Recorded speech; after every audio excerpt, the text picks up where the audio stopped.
Lockdown के कारण देश भर के स्कूल बंद हैं। कोविड-19 महामारी के चलते ऐसी व्यवस्था बना दी गई थी कि स्कूल संचालक फीस के लिए किसी भी अभिभावक पर कोई दबाव नहीं बना सके। अब स्कूल संचालकों के सामने एक बड़ी परेशानी सामने आई, जिसमें स्कूलों में काम करने वाले अध्यापक और कर्मचारी की आर्थिक जरूरतों को वो लोग कैसे पूरा करें, क्योंकि स्कूल संचालकों के पास आय का कोई और अन्य स्रोत तो है नहीं। हरियाणा के शिक्षा मंत्री कंवरपाल गुर्जर ने एक बयान जारी किया, जिससे स्कूल संचालकों के चेहरे पर खुशी है। शिक्षा मंत्री ने स्पष्ट तौर पर कहा है कि निजी स्कूल में पढ़ने वाले बच्चों के अभिभावकों को ट्यूशन फीस जमा करानी होगी। शोषण किसी को भी नहीं करने दिया जाएगा। आपके सामने है, मैं एजुकेशन मिनिस्टर होते हुए भी मैं ये अपील भी कर रहा अभिभावक से कि उन्हें 1 महीने की फीस देनी चाहिए। जबकि मेरा ख्याल है पॉलिटिकली आपको शायद लगेगा कि एक ऐसी बात करे मंत्री जी। फीस माफ करने जैसा कोई अभी विचार नहीं है बिल्कुल भी सरकार का।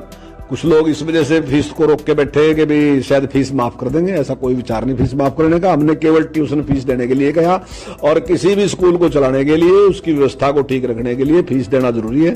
तो मेरा सभी अभिभावकों से निवेदन है कि 1 महीने की जो ट्यूशन फीस है वो देनी चाहिए, क्योंकि आपकी फीस के ऊपर ही जो स्कूल में टीचर हैं, उस स्कूल में जो क्लरिकल स्टाफ है, जो स्कूल में पीएन है, स्वीपर है, वो पूरी तरीके से आपके ऊपर निर्भर है। अगर आप फीस देंगे तो निश्चित तौर से उनका घर तभी चलेगा। इतना बड़ा अमाउंट है जो बच्चे की, आपका एक बच्चा पढ़ता है, एक बच्चे की फीस का इतना बड़ा अमाउंट नहीं है। आपका जो भी होगा, मुझे नहीं पता कितनी फीस है स्कूल में, किसी में 1000 होगी, 2000 होगी, 3000 होगी। हरियाणा के शिक्षा मंत्री के इस फैसले पर हरियाणा प्रोग्रेसिव स्कूल्स कॉन्फ्रेंस और प्राइवेट स्कूल एसोसिएशन ने खुशी जताई है।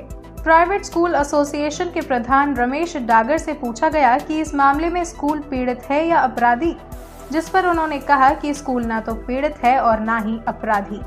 तो देखिए, स्कूल तो पीड़ित हैं, अपराधी तो ना पहले थे और ना आज हैं। और पीड़ित क्यों हैं? आज भी जो स्कूल्स हैं, स्कूल और पेरेंट्स की कोई लड़ाई नहीं है, क्योंकि पेरेंट्स और स्कूल और बच्चे सब मिलकर के ही स्कूल बनता है। आज कुछ मुट्ठी भर पेरेंट्स, या मुट्ठी भर मैं कहता हूँ कि जिनका एजुकेशन से कोई लेना देना नहीं है, उन लोगों ने एक ऐसा माहौल क्रिएट कर दिया है स्कूलों के खिलाफ कि वो अपराधी घोषित करने के पर तुले हुए हैं। आप बताइए कि जो एक शिक्षक है, क्या वो अपराधी हो सकता है? जो एक बच्चे को एजुकेशन दे रहा है, वो अपराधी हो सकता है? आज आपने भी ये क्वेश्चन क्यों पूछा है कि अपराधी हैं या पीड़ित? तो स्कूल के प्रिंसिपल्स, स्टाफ सारा पीड़ित है। आज आप देखिए कि स्कूलों के सामने सैलरी का चैलेंज आया हुआ है। सरकार ने भी कहा है कि 1 महीने की ट्यूशन फीस जमा कराएं, लेकिन पेरेंट्स फीस तो जमा नहीं करा रहे। जब फीस नहीं आएगी तो सैलरी कहाँ से दी जाएगी? तो ये सारा एक पेरेंट्स का ही खेल नहीं है, ये कुछ लोगों का मिलकर के एक ऐसा कि शिक्षा को बदनाम कर दिया जाए।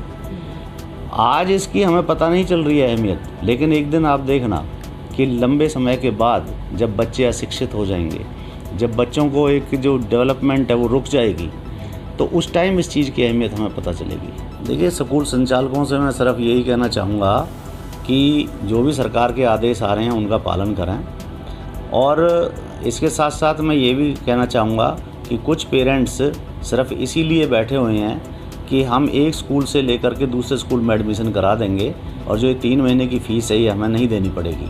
तो मैं स्कूल संचालकों से कहूँगा, क्योंकि गवर्नमेंट का भी ये रूल होता है कि पिछले स्कूल के ड्यूज़ क्लियर करके तब दूसरे स्कूल में एडमिशन लिया जाता है। तो हमारे भी कुछ स्कूल संचालक जो कच्चे लालच में ना पड़ें कि भाई 1 महीने की फ़ीस जमा कराओ, हमारे यहाँ एडमिशन करा लो।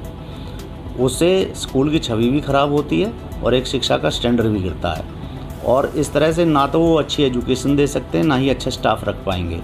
तो इसलिए मेरा स्कूल संचालकों से ये निवेदन है कि जब तक पिछला स्कूल SLC काट के नहीं दे या उससे वो NOC ना लें, तो ऐसे बच्चों को एडमिशन ना करें। क्योंकि कुछ पेरेंट्स का काम ही पूरे साल ये होता है कि 1 साल एक स्कूल में पढ़ाया, वहाँ फ़ीस जमा नहीं कराई, फिर दूसरे साल दूसरे स्कूल में पढ़ा लिया, वहाँ फ़ीस जमा नहीं कराई। इस तरह से वो कंटिन्यूटी में चलते रहते हैं। तो मैं सभी स्कूल संचालकों से रिक्वेस्ट करता हूँ। शिक्षा मंत्री के बयान पर जब हमने विद्यासागर इंटरनेशनल स्कूल के डायरेक्टर दीपक यादव से बातचीत की, तो उन्होंने कहा कि पहली बार ऐसा हुआ है कि शिक्षा मंत्री ने निजी स्कूलों के हित में इतना खुलकर बयान दिया और हमारे बारे में सोचा है। उन्होंने शिक्षा मंत्री का आभार व्यक्त करते हुए कहा कि वे स्कूल संचालकों की तरफ देख रहे हैं क्योंकि स्थिति बेहद गंभीर है, उसे सुधारने की जरूरत है। उन्होंने कहा कि स्कूलों के कई खर्चे होते हैं जिन्हें अदा भी करना होता है। उन्होंने कहा कि शिक्षा मंत्री के बयान का असर अभिभावकों पर पड़ा है और कुछ अभिभावक फीस जमा करवा रहे हैं। किसी शिक्षा मंत्री ने इतना खुलकर स्कूल्स के लिए बोला हो, क्योंकि एक बार नहीं कम से कम 3 या 4 बार उन्होंने बोला है कि किसी का शोषण वो होने नहीं देंगे और किसी गरीब को या किसी मजबूर आदमी को उनका भी शोषण नहीं होने देंगे। तो शिक्षा मंत्री ये हमारा सौभाग्य है हरियाणा का कि उनको हम लोग को ऐसे शिक्षा मंत्री मिले हैं जो स्कूलों का सहयोग कर रहे हैं। वो कह रहे हैं कि स्कूल को ज़रूर, क्योंकि बहुत सारी सैलरीज देनी होती हैं, उनके प्रोजेक्टर्स के पेमेंट होती हैं, उनके बहुत सारे और एक्सपेंसेस होते हैं वो पे करने होते हैं, तो ज़रूर उनको सैलरी पे करें। लेकिन उसमें उन्होंने पेरेंट्स के लिए एक और सहयोग किया कि उन्होंने बोला कि 1-1 महीने की आप पे करें, इसको क्वार्टरली ना करें। तो इसके लिए हम शिक्षा मंत्री जी का आभार प्रकट करते हैं, क्योंकि पेरेंट्स तक जब ये मैसेज बार बार पहुँचा कि भाई शिक्षा मंत्री अगर ये चीज़ कह रहे हैं कि फ़ीस माफ़ नहीं होगी, क्योंकि वो सब स्थिति के बारे में जानते हैं, उनको पूरा प्रदेश के बारे में पता हुआ होता है, तो पेरेंट्स को भी कहीं ना कहीं इससे एक हौसला मिला और वो समझ पाए कि भाई जब शिक्षा मंत्री इतना जोर देकर कह रहे हैं तो उन्होंने भी स्कूल की फ़ीस को देना, जो पॉजिटिव पेरेंट्स हैं उन्होंने अपने कदम आगे बढ़ाए और उन्होंने फ़ीस देनी स्टार्ट करी। Thank you for watching our video. Please like our video and subscribe to our channel and hit the bell icon.